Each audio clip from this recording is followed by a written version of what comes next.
വിശുദ്ധ മത്തായി എഴുതിയ സുവിശേഷം അധ്യായം 18 വാക്യങ്ങൾ 15 മുതൽ 20 വരെ. പരസ്പരം തിരുത്തി ഐക്യപ്പെടുക. നിന്റെ സഹോദരൻ നിനക്കെതിരെ തെറ്റ് ചെയ്താൽ നീയും അവന് മാത്രമായിരിക്കുമ്പോൾ ചെന്ന് ആ തെറ്റ് അവനെ ബോധ്യപ്പെടുത്തി കൊടുക്കുക. അവൻ നിന്റെ വാക്ക് കേൾക്കുന്നെങ്കിൽ നീ നിന്റെ സഹോദരനെ നേടിക്കഴിഞ്ഞു. അവൻ കേൾക്കുന്നില്ലെങ്കിലോ ഓരോ വാക്കും 2-3 സാക്ഷികളാൽ സ്ഥിരീകരിക്കപ്പെടുന്നതിനു വേണ്ടി നിന്നോടൊപ്പം 1-2 പേരെ കൊണ്ടുപോകുക. അവൻ അവരെയും കേൾക്കാൻ വിസമ്മതിക്കുന്നെങ്കിൽ സഭയോട് പറയുക. സഭയെയും കേൾക്കാൻ വിസമ്മതിക്കുന്നെങ്കിൽ അവൻ നിനക്ക് വിജാതീയനെ പോലെയും ചുങ്കക്കാരനെ പോലെയും ആയിരിക്കട്ടെ. സത്യമായി ഞാൻ നിങ്ങളോട് പറയുന്നു, നിങ്ങൾ ഭൂമിയിൽ കെട്ടുന്നതെല്ലാം സ്വർഗത്തിലും കെട്ടപ്പെട്ടിരിക്കും, നിങ്ങൾ ഭൂമിയിൽ അഴിക്കുന്നതെല്ലാം സ്വർഗത്തിലും അഴിക്കപ്പെട്ടിരിക്കും.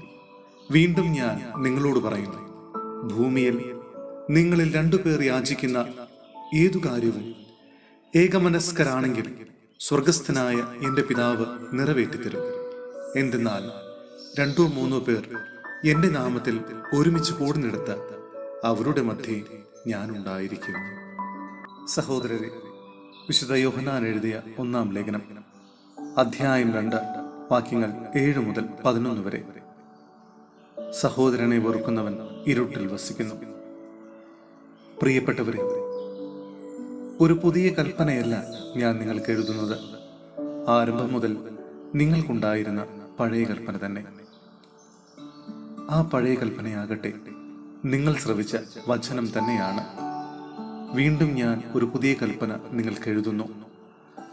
അത് അവനിലും നിങ്ങളിലും യാഥാർത്ഥ്യമായതാണ്. എന്തുകൊണ്ടെന്നാൽ അന്ധകാരം അസ്തമിച്ചുകൊണ്ടിരിക്കുന്നു, സത്യമായ വെളിച്ചം പ്രകാശിച്ചു കഴിഞ്ഞിരിക്കുന്നു.